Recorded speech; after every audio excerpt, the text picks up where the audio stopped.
The KDF are a picture of national unity and cohesion achieved within national diversity, integration, and harmony.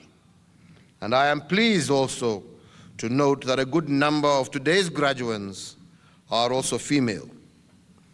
They are here on merit and stand as testament that they are as good and as capable as any other soldier in the service.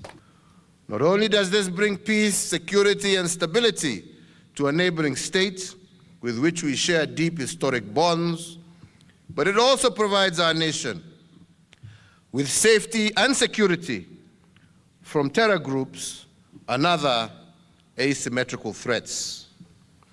Beyond the immediate region, the Kenya Defense Forces continue Kenya's proud tradition of participation in the United Nations peacekeeping operations in various parts of the world. Kenya has always stood shoulder to shoulder with all the nations and peoples of the world who adhere to the universal principles of utmost respect for human rights, democracy, as well as freedom. We shall never waver from that solemn commitment, and each graduate here should expect to be called upon to continue that tradition wherever the demands of keeping the peace may be required.